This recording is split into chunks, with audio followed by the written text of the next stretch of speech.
कराची का एक रास्ता क्रीक से ही होकर गुजरता है।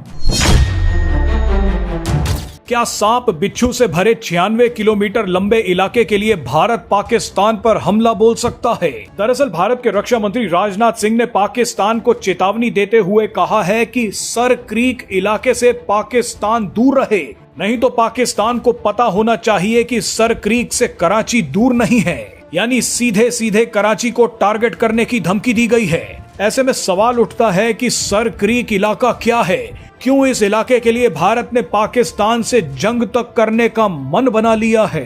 दरअसल सर क्रीक भारत और पाकिस्तान के बीच 96 किलोमीटर लंबी एक ज्वारीय खाड़ी यानी जल की पट्टी है। क्रीक शब्द का हिंदी में अर्थ होता है छोटी नदी या खाड़ी।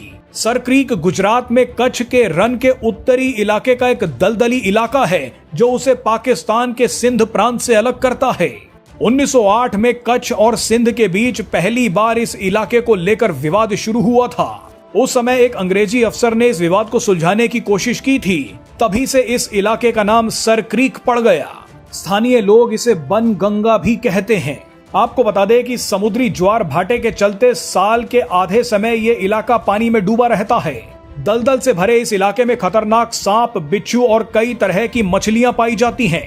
इसी बीच भारत के रक्षा मंत्री राजनाथ सिंह ने दावा किया है कि सर क्रीक से सटे इलाके में पाकिस्तान मिलिट्री इंफ्रास्ट्रक्चर बढ़ा रहा है, जिसे भारत किसी भी कीमत पर बर्दाश्त नहीं करेगा। सर क्रीक इलाके को लेकर रक्षा मंत्री राजनाथ सिंह ने क्या कहा है, सबसे पहले आप वो सुनिए। उसके बाद आपको बताएंगे कि भारत इस इलाके के लिए पाकिस्तान को तबाह तक करने की धमकी क्यों दे रहा है।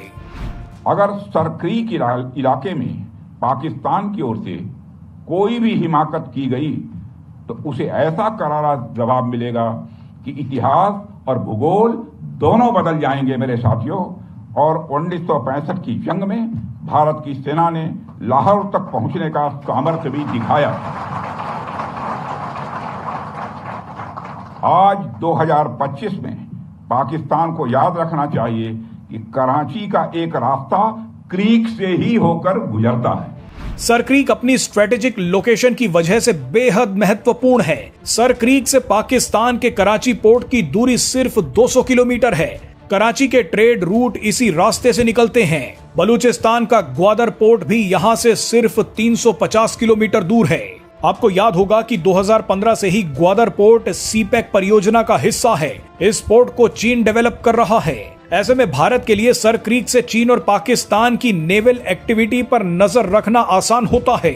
सर क्रीक में तेल, गैस और समुद्री रिसोर्सेज के भंडार हैं। इसके अलावा सर क्रीक और उसके आसपास के अरब सागर वाले इलाके में भी तेल और गैस के रिजर्व की संभावना जताई गई है।